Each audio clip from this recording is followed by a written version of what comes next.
El tema que nos ocupa en esta primera disertación de la mañana es cultivos de cobertura. Va a estar a cargo de Alberto Quiroga y moderada por José Luis Sorcín. Presentamos a los disertantes. Alberto Raúl Quiroga es ingeniero agrónomo recibido de la Facultad de Agronomía de la Universidad Nacional de La Pampa. Tiene un magíster en Ciencias Agrarias en 1994 de la Universidad Nacional del Sur. También posee un doctorado en agronomía obtenido en 2002. Además es investigador de la Estación Experimental Agropecuaria INTA Anguil, también en la provincia de La Pampa. Es docente de la Universidad Nacional de La Pampa y en carreras de posgrado en varias universidades. Por otra parte, José Luis Sorcín es ingeniero agrónomo recibido en la Facultad de Ciencias Agrarias de la Universidad Nacional de Rosario en 2004. Posee una especialización en cultivos de grano, cursada a través del convenio FAUBA-APRESID entre 2006 y 2008. Desde 2004 es asesor técnico en Consultora Más Hectáreas y desde el año 2004 hasta la actualidad también es asesor técnico regional APRESID en Los Urgentes, INRIVIL, y también asesor técnico y empresarial de un grupo de 17 empresas que reúnen unas 32.000 hectáreas. Queda con ustedes entonces José Luis Sorcín, quien va a moderar este panel sobre cultivos de cobertura. Adelante. Hola. Buenos días a todos. Muchas gracias por la asistencia a la sala. El tema que nos convoca es cultivo de cobertura y bueno, lo tenemos a Beto, que es un referente, y cada vez que nos hemos referido a este tema seguramente hemos leído algo sobre todo lo que ha investigado Beto en este tema. Así que vamos a tener una presentación de unos 50 minutos y luego va a haber un espacio para preguntas de unos 10 minutos más. Sin perder más tiempo, Beto, te dejo.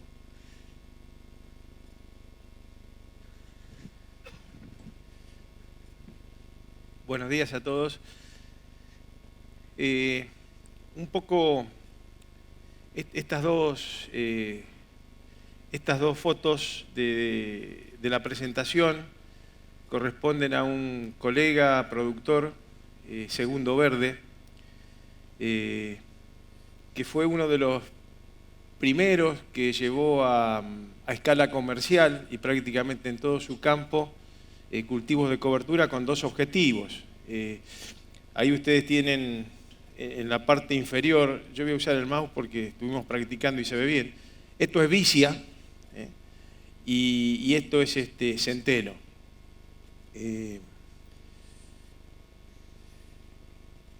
La primera pregunta de varios años que venimos trabajando en general y de las charlas que hemos dado sobre cultivos de cobertura, a veces uno llega a Río Cuarto, por ejemplo, o a la provincia de Buenos Aires, o La Pampa, o San Luis, y te invitan a dar una charla sobre cultivos de cobertura, y yo lo primero que le digo, o trato de averiguar, es para qué lo quiero, para qué lo necesito el cultivo de cobertura.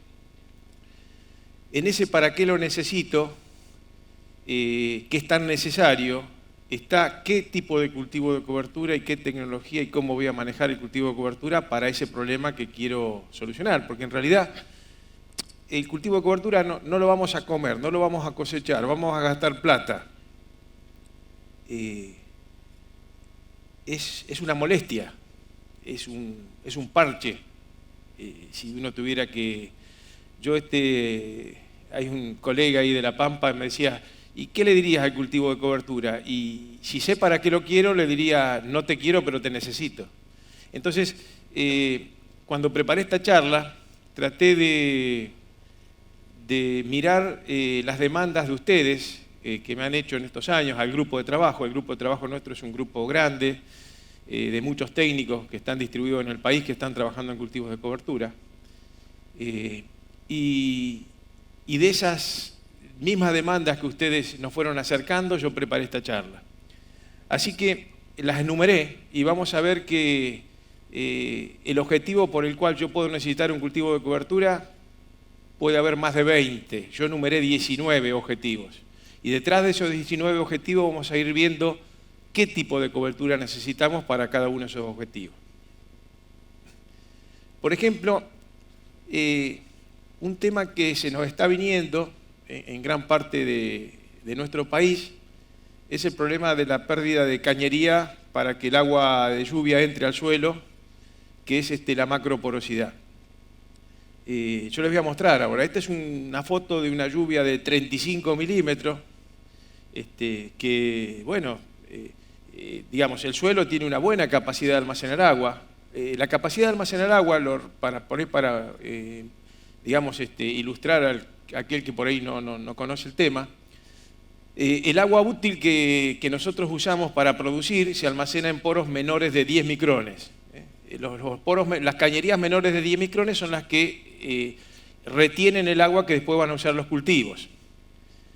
Pero el agua para entrar, o las raíces para ir a sacar el agua, necesitan cañerías mayores de 100 micrones.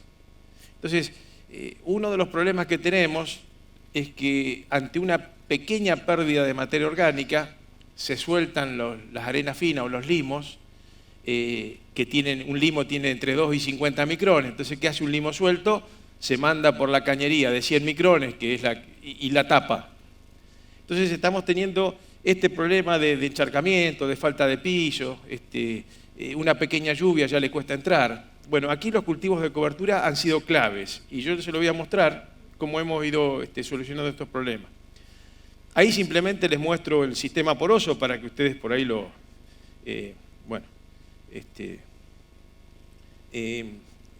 un suelo, digamos, que tiene una buena macroporosidad, y arriba en esa mano un suelo que ha perdido gran parte de esa macroporosidad y un suelo que le cuesta entrar al agua.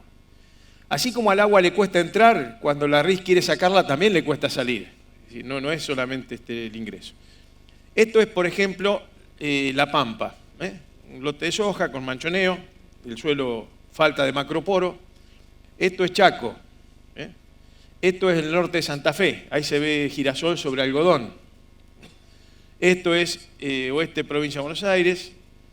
Entonces, fíjense cómo la inclusión del cultivo de cobertura, por lo menos, nos ha permitido en parte solucionar este problema de la macroporosidad rápidamente, biológicamente. Ustedes ahí ven el mismo lote con el mismo problema, que al agua le cuesta entrar, y del otro lado ese centeno donde no se ve una gota de agua. Entonces, el productor, ¿qué dice? En el lote sin cultivo de cobertura tengo que esperar 4 o 5 días para entrar. En este lote capaz que en 2 días entro. El agua se distribuye mejor. Fíjense. El segundo problema es que a veces el agua no necesariamente escurre, la pierdo del lote, pero le cuesta entrar. En esta imagen, que es el segundo punto, que es un tema que se ve mucho en los manchoneos, muchos de los manchoneos que tienen los lotes, que a veces buscamos si es el pulgón, si es la maleza, si es compactación, en realidad es también por falta de macroporosidad, pero ante pequeños relieves el agua se distribuye de forma despareja. Es decir, en este lote llovieron 35 milímetros, pero ¿en qué parte del lote, por pluviómetro, el pluviómetro dice llovieron 35 milímetros, ¿en qué parte de este lote entraron 35 milímetros? Ninguna. En la parte, digamos, qué lástima que, bueno, a ver si, no, quería usar el mouse, pero... en una parte del lote entraron 10 milímetros y en la parte donde hay agua hay 80, 90 milímetros. Entonces es lógico que después veamos ahí abajo sojas de distinto desarrollo, manchones, donde sí, pero una sola nomás, creo que te da el puntero. Sí. Ahora, fíjense en que también hay la misma soja está sobre maíz y no se ve ese problema. Entonces, ¿qué hace el cultivo de cobertura en este lote? Es un parche para solucionar un problema de rotación. Si yo tuviera un antecesor maíz, en este caso no necesitaría el cultivo de cobertura. Esto es Río Cuarto, Córdoba, para que vean. Los suelos tienen buen almacenaje de agua. Los poros menores de 10 micrones están perfectos. Lo que tenemos problemas son los poros mayores de 100 micrones fundamentalmente. Este es el tercer punto. O sea, acá el agua, el suelo es llano, es decir, no hay relieve, no hay influencia de relieve, entonces el suelo se encharca, pero el agua no escurre.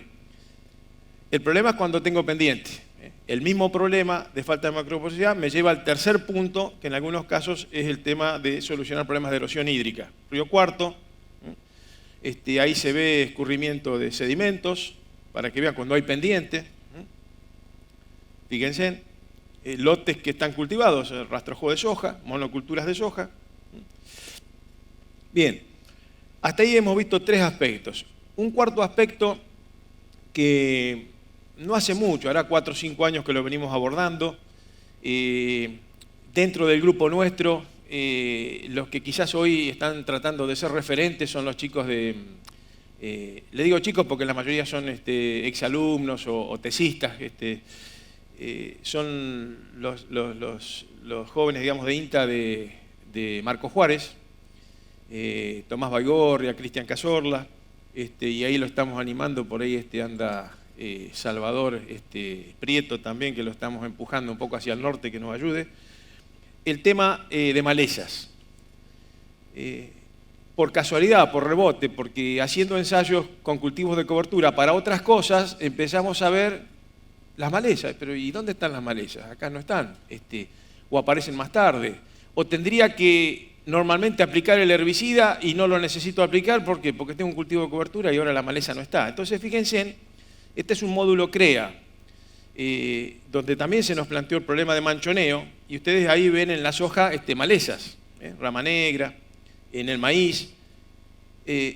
Fíjense, hicimos módulos de experimentación en los campos de los productores, incluyendo franjas de cultivo de cobertura con distintas épocas de secado. Y fíjense, sobre estas franjas, es decir, sobre las franjas sin cultivo de cobertura teníamos esto, sobre las franjas con cultivo de cobertura teníamos esto. Es indudable que para este grupo de productores el cultivo de cobertura dejó de ser un gasto y es una inversión, porque ¿dónde está la maleza? Fíjense en dónde está la uniformidad del cultivo de soja. El mismo suelo.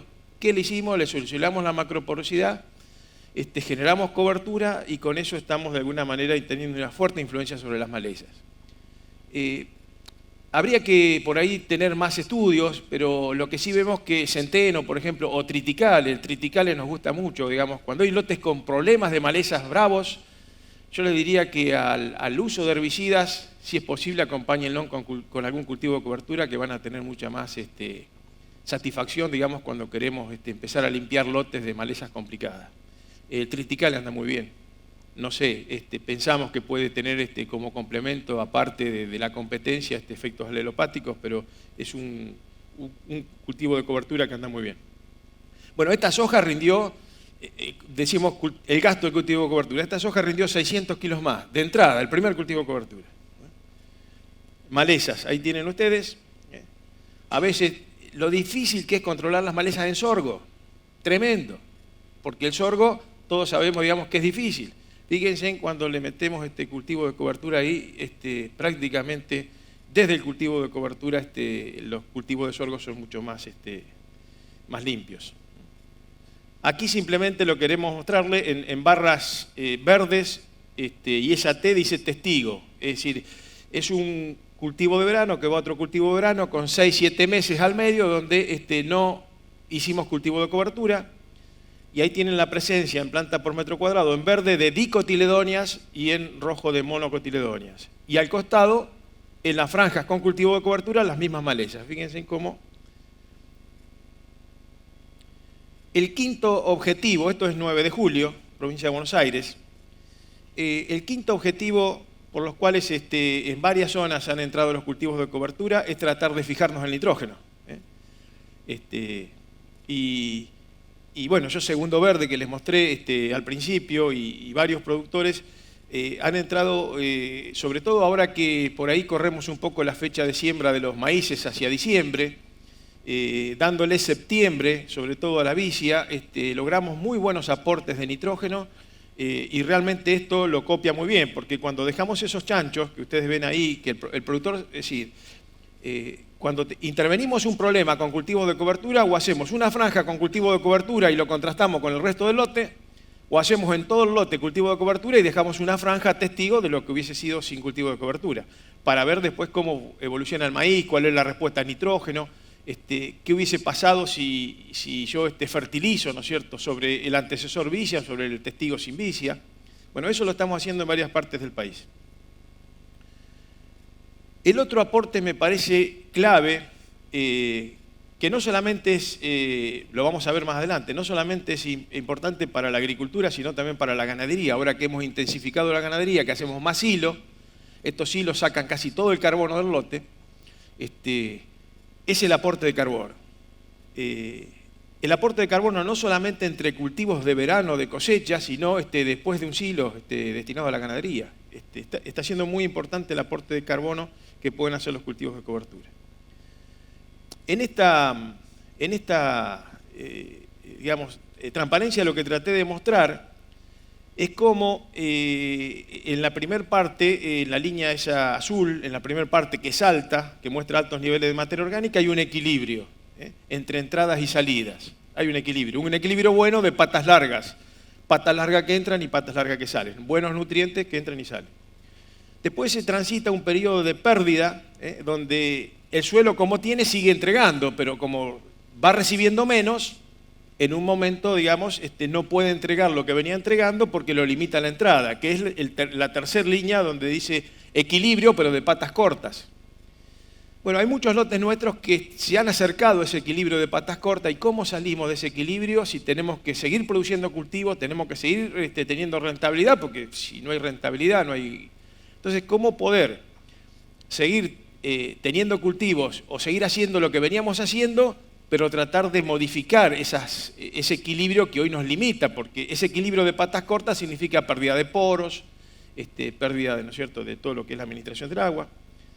Entonces, ahí esa flecha verde está indicando la entrada de cultivos de cobertura a la rotación.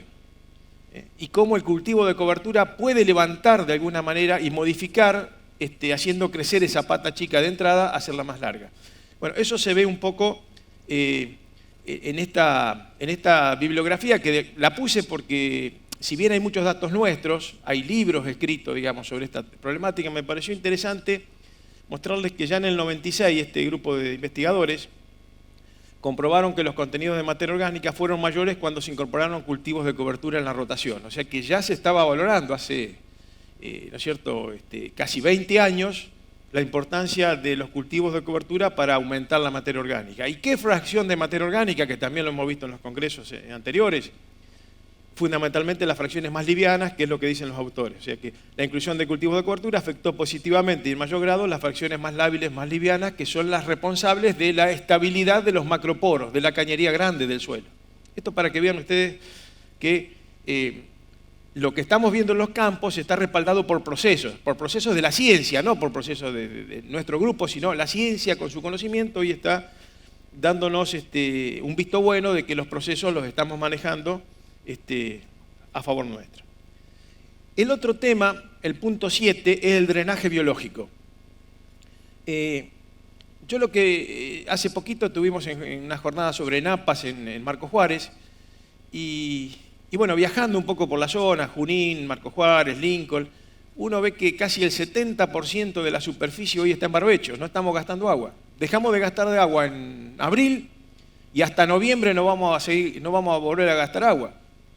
Y sigue lloviendo. Entonces, si nos llueven 850 milímetros, ¿no es cierto?, y gastamos 400, quiere decir que el tanque, ¿no es cierto?, se está cargando. Por eso es que en algunos campos, sobre todo en la zona de Lincoln, ya hace como 7, 8 años vienen trabajando en esto de, entre comillas, mitigar de alguna manera o pisar un poquito la napa. El drenaje biológico no es algo que se nos ocurrió a nosotros. Ustedes saben que esta zona, o sea, en general la pampa húmeda, la semiárida también, estuvo dominado por gramíneas. Antes que nosotros viniéramos estaban las gramíneas, antes que interviniera el hombre. Y las gramíneas se exploraban 5 o 6 metros. Y la biomasa de raíces era 6 veces mayor que la parte aérea. Entonces, gastaban 1.200 milímetros, llovían 800, gastaban 1.200, o sea que no le alcanzaba el agua de lluvia, también tenían que meterse en la napa y la iban a buscar con las raíces que tenían. Nosotros hemos cambiado las formas biológicas, las hemos cambiado por una raíz de 1 a 1 y que en vez de explorar 6 metros, la explora 1,5 metros, 1,80 metros. Entonces, el drenaje biológico fue una estrategia de la naturaleza para convivir con la sequía. Cuando no había agua la iba a buscar y cuando me sobraba agua la gastaba. Eso es importante tenerlo en claro a veces cuando nos paramos frente a estas situaciones. Drenaje biológico. Los cultivos de cobertura nos pueden ayudar. Yo ahí le puse el punto 8.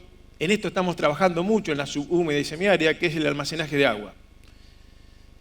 En la flecha azul está la entrada de agua y ahí tenemos dos situaciones de un mismo campo, con las experiencias que estamos haciendo, evaluar la relación entre el agua que sale por transpiración o por evaporación.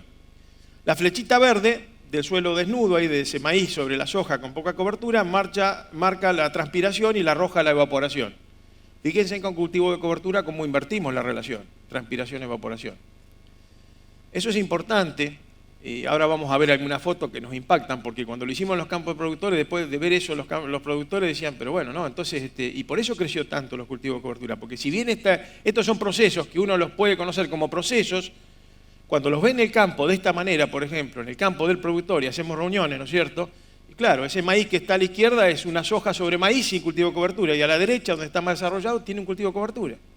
Y uno dice, ¿cómo? Si el cultivo de cobertura me gasta agua, ¿no tendría que jugar en contra con el maíz?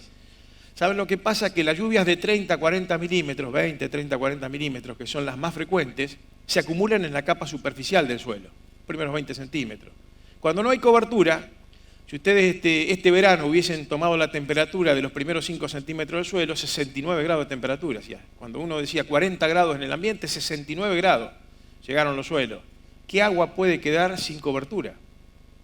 Entonces el 70-80% del agua de los 20-30 milímetros de una lluvia que quedan en un suelo sin cobertura vuelven en la atmósfera sin pasar por la raíz de nadie. Por eso es tan impactante esto. Y uno si no lo ve no lo cree, porque una cosa es hablar la teoría del proceso, otra verla en el campo del productor. ¿Qué hace este productor? Y tiene todo cultivo de cobertura. Porque por los suelos que tiene, por el clima que tiene y por la textura que tiene, necesita conservar el agua. Sacársela, peleársela al ambiente. Otro tema que quizás está menos estudiado, pero yo lo aprendí de Alejandro Morón, un técnico uruguayo, que ha venido a este congreso hace unos años. Él introdujo el concepto de sincronizar la oferta de nutrientes. El suelo siempre nos está ofertando nutrientes, siempre nos oferta nutrientes. No es que cuando hacemos un cultivo nosotros, el suelo dice, ahora le voy a dar nutrientes a este cultivo. No, siempre los da. Y cuando nosotros cambiamos la rotación, puede ser que el pulso de nutrientes aparezca en un momento en que no tenemos ningún cultivo, ninguna raíz usando nutrientes, ningún cultivo que los necesite. Entonces, es ahí donde el cultivo de cobertura captura nutrientes en un momento en que nadie los necesita, a fines del otoño, por ejemplo, los pasa a biomasa y de la biomasa los transfiere al cultivo que sigue. Si no, los pierdo. Ahora vamos a ver qué pasa con los nutrientes. Entonces, un objetivo interesante que estamos tratando ahora les voy a mostrar, de ver es cómo podemos sincronizar, es decir, juntar todos los nutrientes que andan dando vuelta durante 4, 5 meses, 6 meses, los móviles que andan dando vuelta y que no estamos usando, juntarlos, capturarlos y ofrecérselo al cultivo que sigue en el momento que los necesita. Esa es una estrategia, es apasionante este tema, porque realmente cuando uno empieza a ver el nitrógeno, el azufre, ¿no es cierto? Y empieza a ver que el cultivo que sigue empieza a responder al manejo previo, y es importante. Por eso es que una parte del grupo nuestro, en distintas partes del país, sigue evaluando la precocidad, las curvas de crecimiento de los cultivos de cobertura. Porque uno dice cereales de invierno. ¿Qué es cereal de invierno? Fíjense, en todos estos cereales de invierno han sido sembrados el mismo día. Y sin embargo hay algunos que tienen 3 o 4 veces más desarrollo que otros. Que han sacado los nutrientes y han usado el agua mucho más importante, más intensamente que otros cereales de invierno. Entonces, es importante saber entonces, cultivo de cobertura, ¿qué especie? ¿Qué cultivar dentro de la especie necesitamos para sincronizar lo que queremos sincronizar? No es fácil la pregunta, pero es importante saber que es clave para que el cultivo de cobertura que vamos a hacer y para que lo necesitamos tenga éxito, si no va a ser un fracaso. Acá simplemente muchos preguntan, y bueno, pero el cultivo de cobertura usa los nutrientes, ¿me los devolverá? Eso depende un poco de la relación carbono-nitrógeno. Es decir, en los cereales de invierno lo que sabemos es que cuando estamos por debajo de la relación carbono-nitrógeno de la biomasa de 25, sucede esto. Por ejemplo, el nitrógeno que está en biomasa, seco el cultivo de cobertura, como ven ustedes ahí, hay 100, 140 kilos de nitrógeno en biomasa. A la siembra del cultivo de verano, ya me entregó bastante de esos nutrientes, de ese nitrógeno que había en biomasa.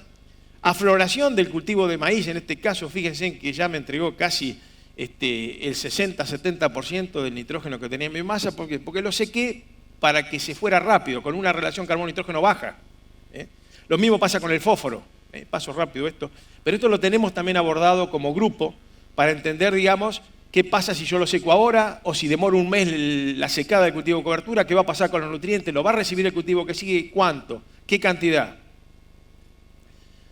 Este es otro tema que es la lixiviación de nutrientes, punto 10.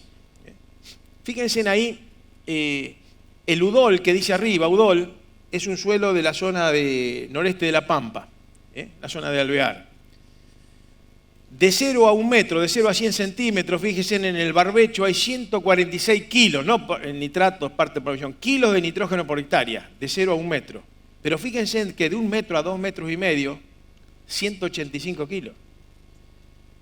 Sobre el cultivo de cobertura, a la par, fíjense en la diferencia, cómo el cultivo de cobertura mandó a biomasa parte de ese nitrato que a las raíces de muchos cultivos de verano de corta se le escapó ya. Esto es acá en Argentina. El UDALF es de Dinamarca. Eso es una experiencia hecha en otros países, ya no sobre molisoles, sino ALF quiere decir alfisol. Pero fíjense que yo cuando miraba estos trabajos de investigación digo, pues si son los mismos. Sobre barbecho, 159 arriba, 136 abajo. Miren sobre el cultivo de cobertura.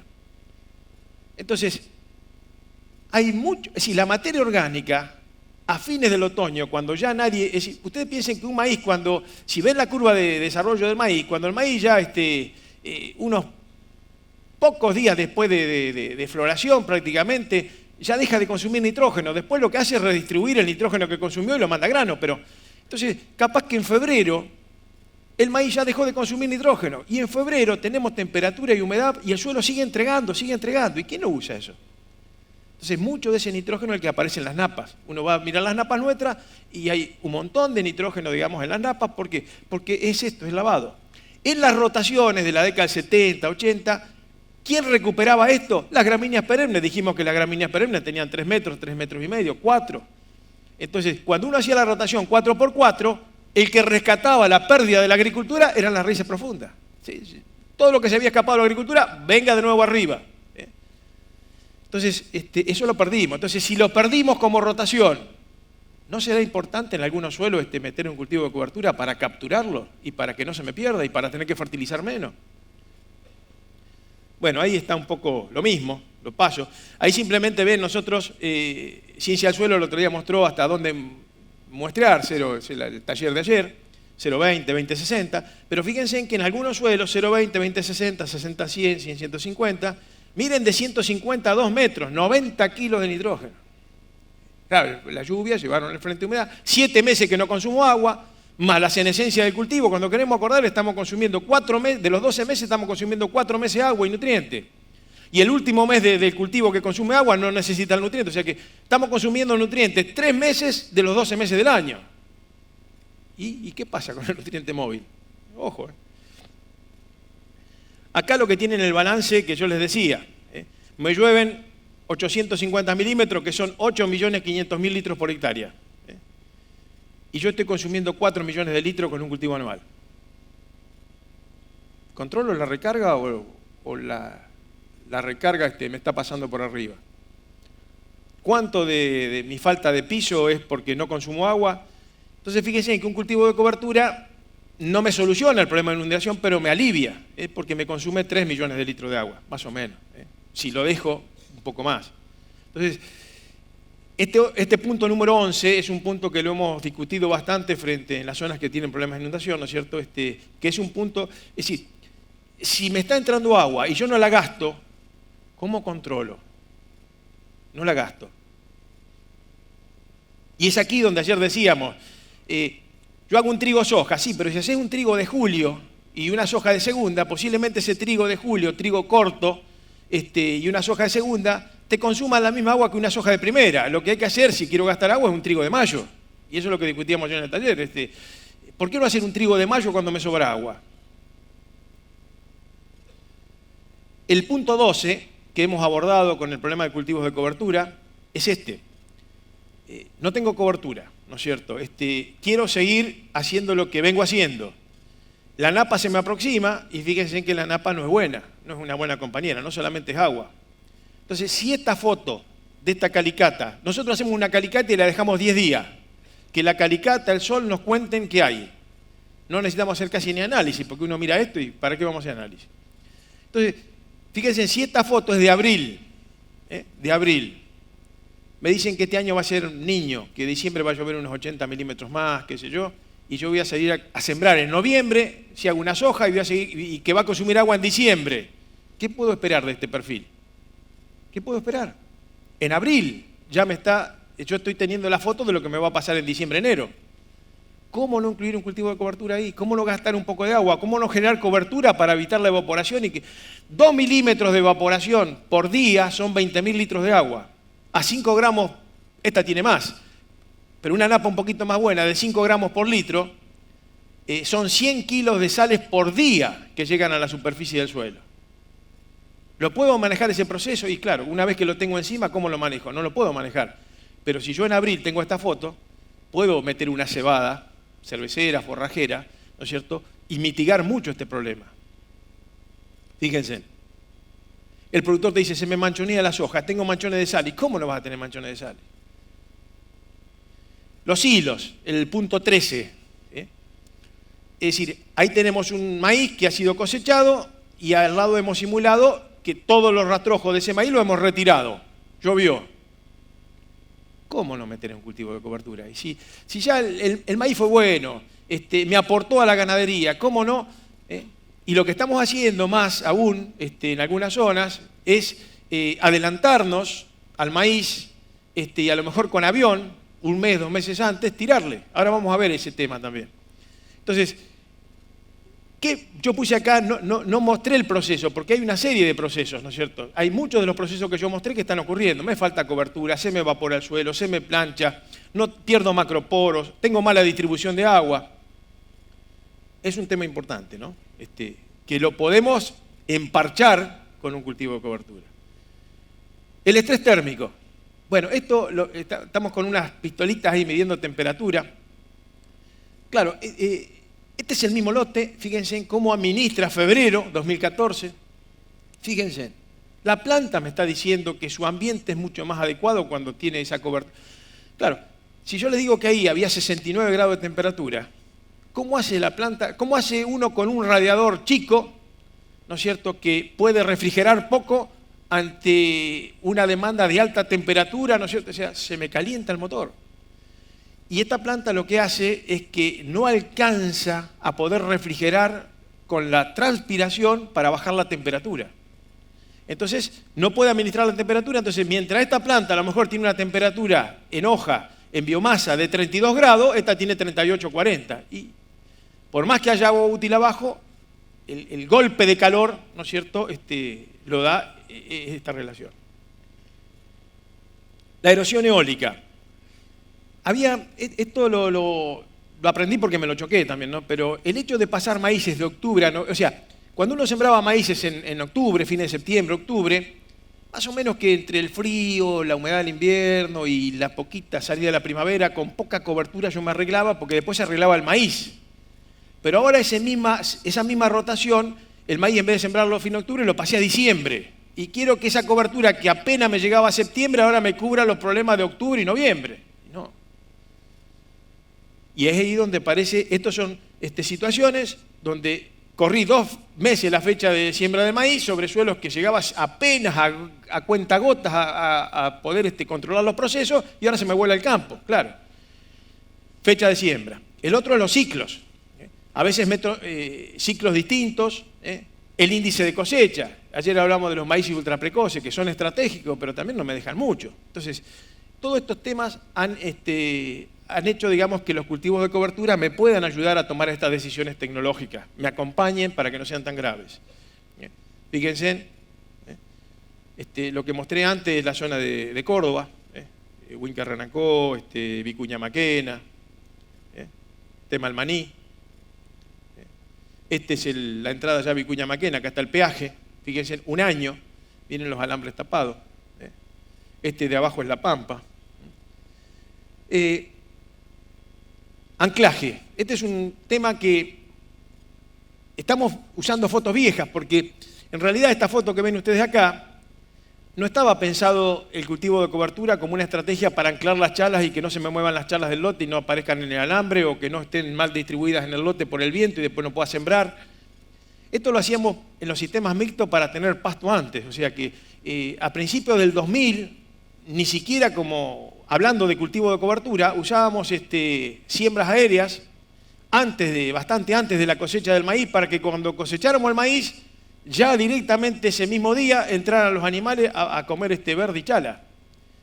Y hoy le pasamos un poco el plumero a esos datos y resulta que son estratégicos. Y les voy a mostrar, esto es foto que me mandó la gente del grupo CREA, que hicimos jornadas este año en Jesús María y en Laguna Larga, acá al norte de Córdoba, que en esas jornadas de cultivos de cobertura quedó la inquietud y ellos ya hicieron siembras aéreas, y bueno, eso es lo que se ve, digamos, cuando uno cosecha, porque a veces está el tema que si yo espero la cosecha del maíz y quiero hacer un cultivo de cobertura en mayo, junio, y no lo haga, ya, ¿qué vas a hacer en mayo, junio? Entonces, ¿cómo puedo hacer en un cultivo, en un maíz que lo sembré tarde, en diciembre, ¿no es cierto? Y que lo voy a cosechar tarde, ¿puedo entrar con cultivo? Sí, podés entrar con cultivo de cobertura. Ahora, ¿para qué lo necesitas? Entonces, se está trabajando con esta estrategia para el anclaje de chalas, para que no se muevan las chalas, para que la cobertura que deje el maíz quede donde la dejó el maíz por primera vez y el viento no la pueda mover. Se está usando esta estrategia.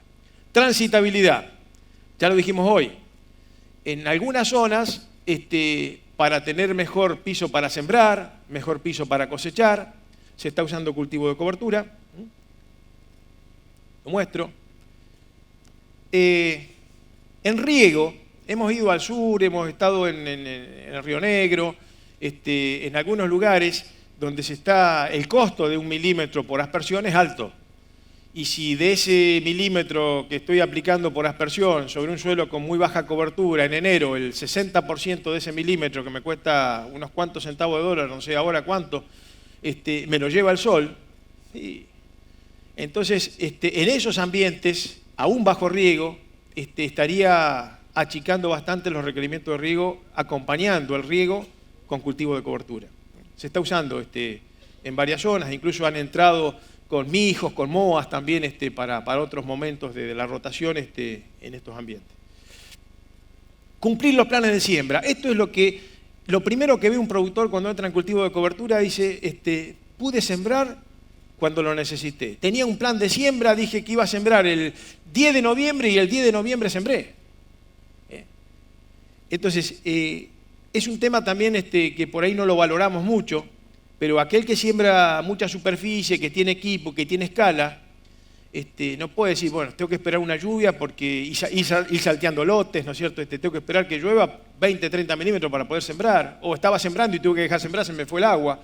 Bueno, el cultivo de cobertura me ayuda muchísimo en ese sentido para cumplir con los planes de siembra. O sea que hemos visto, hay algunas más.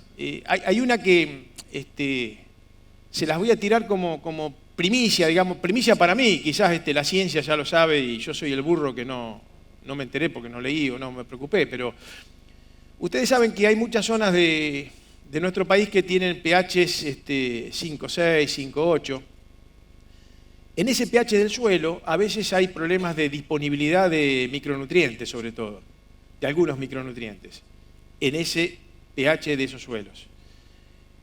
En el ambiente de las raíces, en este caso de cultivo de cobertura, el que maneja, es decir, el cultivo de cobertura, cualquier cultivo, pero hablemos del cultivo de cobertura, por el sistema de raíces que tiene, en el ambiente del suelo cercano a las raíces, la raíz tiene la capacidad de cambiarle el pH al suelo, se lo cambia. A favor y en contra, o sea, cuando el pH es bajo lo puede levantar. ¿Qué hace si levanta el pH en el ambiente, en el suelo cercano a las raíces? Pone en disponibilidad micronutrientes que en el suelo no están disponibles. Si los pone en disponibilidad, los usa, los pasa a biomasa, y eso de pasarlo a biomasa, incorporarlo al cultivo de cobertura, hace que micronutrientes que si no hubiera estado el cultivo de cobertura, a lo mejor estarían difícilmente disponibles para el cultivo que sigue, ahora están más fácilmente disponibles para el cultivo que sigue. Son mecanismos que uno se va enterando de estos puentes verdes. No sé la magnitud, no sé qué impacto pueden tener, si son importantes o no, pero serían el 20, el 21, o sea que estamos descubriendo, digamos, más cosas sobre los cultivos de cobertura que por ahí apasionan al grupo, ¿no?, que estamos trabajando en este tema. Entonces, acá vamos a reflexionar los últimos 5 minutos que nos quedan. ¿Lo necesito al cultivo de cobertura o no lo necesito? O porque vine a una reunión de APRESIDI y vi todas las ventajas, digo, lo voy a hacer en mi campo. Y a veces ustedes me van a llamar por teléfono, seguro que me van a mandar un mail, porque es lo normal, en todas las reuniones pasa: Beto, me gustaría hacer cultivo de cobertura. Y yo lo que voy a hacer es muy rápido. ¿Para qué lo querés? Ese va a ser el mail mío, ¿no? ¿Para qué lo querés? Porque, es decir, ¿qué cultivo de cobertura necesitan? ¿Qué sé yo qué cultivo de cobertura necesitan? ¿No es cierto? ¿De acuerdo a lo que vimos? Entonces, ¿lo necesito? Bueno, ¿para qué lo necesito? Si yo sé para qué lo necesito y el cultivo de cobertura cumple una función, deja de ser un gasto y pasa a ser una inversión. Lo mismo que sucede cuando uno dice, tengo 5 partes por millón de fósforo, y uno gasté en genética, voy a comprar, le voy a poner 100 kilos de nitrógeno al maíz, gasté genética, tengo 5 partes por millón de fósforo, ¿cómo no voy a comprar fertilizante? Entonces, en ese caso, el fósforo es una inversión, ¿no es cierto? ¿Por qué? Porque no se me ocurriría sembrar un maíz con 5 partes por millón y poner nitrógeno, es una inversión. Yo le pregunto a ustedes, si yo tengo pocos macroporos en el suelo, que sé que el agua útil, ni siquiera el agua útil que tiene el suelo va a poder sacar bien la planta de maíz, y voy a gastar en genética, en fertilizante, ¿no vale la pena generar macroporo? Entonces, si yo lo necesito, entonces el macroporo no lo puedo comprar, porque yo no puedo decir a la cooperativa, che, mándame un camión de macroporo. Entonces, hay gastos, inversiones, que yo las puedo manejar con plata, y hay inversiones que yo las debo manejar con procesos. Desde los procesos yo tengo que manejar esas cosas. Entonces, generar macroporos y poner un cultivo de cobertura es una inversión como fertilizar, o como controlar la roya, aplicar un fungicida. Es lo mismo. Es un factor que me está limitando el rendimiento. No lo puedo comprar, ¿no es cierto? Lo tengo que manejar. Entonces, esto hay que tenerlo claro como grupo, como zona, como región. Por eso estamos trabajando en distintas partes del país en esto. La otra pregunta, y bueno, ese productor, ¿no es cierto?, que vio que la soja cambió con el primer cultivo de cobertura, ¿ya solucionó el problema? En los próximos 10 años no tiene que hacer cultivo de cobertura, y no sé. Entonces, el otro tema es, el cultivo de cobertura manifestó parte de la solución al problema que tengo. Ahora, ¿tengo que hacer uno? ¿Lo tengo que hacer cada 3 años? ¿Lo tengo que hacer cada 5? No sé. Esa es otra pregunta que la debe responder uno mismo. O sea, ¿con qué frecuencia necesito ese parche que es el cultivo de cobertura? Acá viene, para que ustedes vean, digamos, que 3 manejos pueden ser buenos o malos según el... Entonces, ¿cuándo paro el ciclo de cultivo de cobertura? ¿Qué relación carbono-nitrógeno debo manejar de ese cultivo de cobertura? ¿Y cuánta agua dejo que me gaste el cultivo de cobertura? Este es un centeno, puesto sobre esa soja que ustedes ven ahí, soja, maíz, sin nada, y un centeno al medio que lo sequé, las jotas en julio, lo sequé en agosto, lo saqué en septiembre. Si mi suelo lo que necesita es algo de cobertura para bajar la temperatura, juntar los nitratos, los azufres que andan dando vuelta, que se me pueden perder, y controlar un poco de malezas, con que lo seque en julio está bien. Porque necesito 2.000, 3.000 kilos de materia seca, no necesito más. Lo seco en julio y ya está. Si yo quiero mejorar un macroporo, o la parte física del suelo, el efecto del secado en julio se me va rápido, no me soluciona nada. Lo debo dejar por lo menos hasta agosto, hasta que aumente la relación carbono-nitrógeno para que el efecto se quede en el suelo. Y si yo quiero gastar agua, lo dejo hasta septiembre, porque tengo la napa cerca, tengo que gastar agua. ¿Y cuándo voy a gastar más agua? Cuando entro en la etapa reproductiva. Entonces, fíjense en que, ¿cuándo debo secar un cultivo de cobertura? ¿Qué sé yo? ¿para qué lo querés? ¿Qué función está cumpliendo ese centeno en tu campo? ¿Se entiende? O sea que no hay algo, digamos, entonces, de la certeza que tengamos va a ser el éxito y que el cultivo de cobertura no termine siendo un gasto y no una inversión. Porque si yo lo que quiero es bajar la temperatura y lo dejo hasta septiembre, y estoy al horno porque me gasto todo el agua, en vez de entregarme los nutrientes al cultivo que sigue por la alta relación carbono-nitrógeno, me inmoviliza todo y el cultivo que sigue va a tener hambre, voy a tener que fertilizarlo más. Entonces hice todo al revés y el cultivo de cobertura me pegó. Claro que me pegó. ¿Por qué? Porque no hice el cultivo de cobertura que necesitaba. ¿Qué especies y qué precocidad? Es otra de las cosas que estamos evaluando. ¿Qué especies? ¿Qué precocidad? ¿Lo hago solo, la vicia con el centeno solo? ¿Qué cantidad qué proporción de vicia o de leguminosa y de gramínea pongo? Todo eso hay que arreglarlo frente al problema que tengo. No hay una receta. ¿Cómo y cuándo establecerlo? Bueno, ahí tienen lo de que yo decía. Si yo veo que lo necesito, pero por la rotación, ¿no es cierto?, que vengo haciendo de cultivo, mi espacio es comprimido para establecerlo, ¿por qué no lo pongo durante la senescencia o la última etapa del cultivo de cosecha, antes de cosecharlo? Puede ser una buena solución. ¿Le ponemos tecnología o no? Este es el otro tema. Voy a hacer un cultivo de cobertura, pero no quiero gastar un peso. Porque ya lo estoy mirando, que los litros de gasoil, ¿no es cierto?, la semilla, ya está, ya gasté. Pero sería una pena, ¿no es cierto? Porque fíjense, esto es lo que estamos viendo en los cultivos de cobertura. Como no lo cosechamos, no lo comemos, ¿qué importa que le pongamos un poco de nitrógeno? Si total ese nitrógeno después va a pasar al cultivo que sigue. Si no lo cosechamos, no lo comimos, pasó a biomasa. ¿Qué va a hacer la biomasa esa? Y como cualquier biomasa, va a mineralizar y se lo va a entregar al que sigue. Entonces, fíjense en que a veces en cultivos de cobertura apretados, el ponerle un poco de nitrógeno nos adelanta un mes. Es decir, un mes antes yo tengo la biomasa que ganaría consumiendo menos agua encima, porque estoy un mes antes, corto el consumo o sea, genero la biomasa que necesito con... Esto es de este año. La respuesta a 40 kilos de nitrógeno, en realidad fueron 100 kilos, 45 kilos de nitrógeno, ¿no es cierto?, puestos temprano en un centeno. ¿Cómo no ponérselo? Si yo sé que el maíz necesita, en mi campo, cuando hago trigo, maíz, lo tengo que fertilizar, y voy a hacer cultivo de cobertura, ¿cómo no le voy a remar un poco de nitrógeno? Y esta es una pregunta media cómica. Lo hice, está lindo ahí, y me llaman por teléfono. Che, ¿lo puedo comer? Es la pregunta, ¿no? Y en este caso nos preguntan las vacas, nos piden permiso, ¿no es cierto? Y en algunos casos sí que se puede comer. Porque si yo estoy, a lo mejor, si yo a lo mejor voy en la rotación, tengo otras gramíneas, y acá lo tengo a lo mejor para juntar nitrógeno, pero a lo mejor para generar macroporo, el efecto de raíces está. Si el efecto de raíces está, ¿por qué no comer un poco lo de arriba? Si yo en realidad lo de arriba no lo necesito tanto como lo de abajo. Entonces, en algunos casos, ¿por qué no sacarle 30, 40 kilos de carne a ese verdeo? Claro que sí. Y en otros casos no lo toqué, porque es clave. Si voy a controlar maleza y lo necesito para... Escuchame, si le sacás la cobertura, las malezas, pero bien chochas, ¿no es cierto? Entonces, hay veces que uno dice, pero si a vos me dijiste que lo coma, al otro le dijiste que no lo coma. Sí, es cierto. Entonces, esta la puse un poco como cómica, pero es la pregunta más frecuente. La pregunta más frecuente no es fertilizo o no fertilizo. ¿Lo puede usar al cultivo de cobertura un poquito? Y termino con esto, 24 segundos me quedan, mirá qué bien, impresionante. Una semana practicando esta charla. Este mapa muestra los grupos de trabajo que tenemos dentro de lo que... Les cuento rápidamente, o sea, hace unos años el INTA nos pidió a ver si podíamos organizar,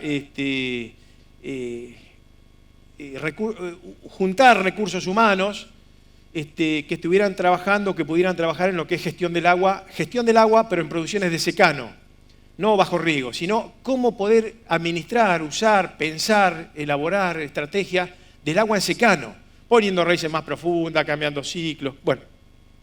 Cómo poder mejorar la productividad física y económica del agua, cómo poder achicar los riesgos de salinización, cómo poder atenuar los efectos de las napas y cómo podemos pensar el país, digamos. Y entonces se generó un programa nacional de agua y en este tema, ¿no es cierto?, estas zonas, digamos, esos puntos que ven ahí, son grupos de trabajo que tenemos, de INTA y extra-INTA, ¿no es cierto?, que ya vienen trabajando en cultivos de cobertura. Por eso surge este libro, digamos, donde participan los grupos de cereales y oleaginosas, los grupos de suelo, el Programa Nacional de Agua. Es una contribución de varios años de trabajo sobre cultivos de cobertura, donde hay alrededor de 20 capítulos, no me acuerdo si son 20, 21 capítulos, ¿no es cierto? Incluido el capítulo del productor, de un productor, digamos, que yo le mostraba las fotos iniciales, que es el que avanzó sobre la fertilización de los cultivos de cobertura. Porque la frase de él que está en el libro dice, si yo compro un fertilizante para el maíz, que lo usa el maíz y lo cosecho y me lo llevo, lo uso una vez, ¿por qué no se lo pongo al cultivo de cobertura? El mismo fertilizante lo uso 2 veces. Mirá vos qué bien. 2 veces el mismo fertilizante, que lo usa el cultivo de cobertura y después el cultivo de cobertura que se lo ceda al maíz. Si no...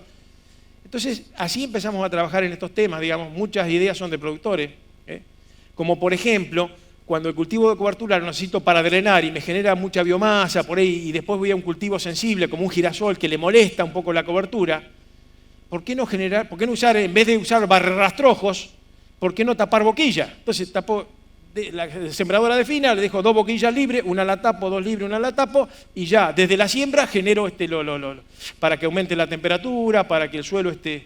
Muchas ideas son de ustedes, mucho de lo que está avanzando en cultivo de cobertura son de los campos de ustedes. Bueno, este libro está en PDF, ustedes lo pueden bajar, digamos, entran a INTA, Intanguil, y lo pueden bajar, y ahí están, en cada capítulo hay uno de esos puntos, ha escrito un capítulo, o sea que el que es del norte, o el que es de, qué sé yo, de Marcos Juárez, hay gente de Marcos Juárez. El que es de 9 de julio, hay gente de 9 de julio. El que es de Acasubi, al sur, hay gente del sur. O sea que eso empezó, digamos, pensamos que era una buena contribución para el país, para el conocimiento, ordenar lo que se sabía de cultivos de cobertura. Así que bueno, yo quería de esta manera entusiasmarlos, digamos, con este tema de que el cultivo de cobertura, si uno lo dice desalmadamente, es un parche. Pero en muchos casos es un parche excelente.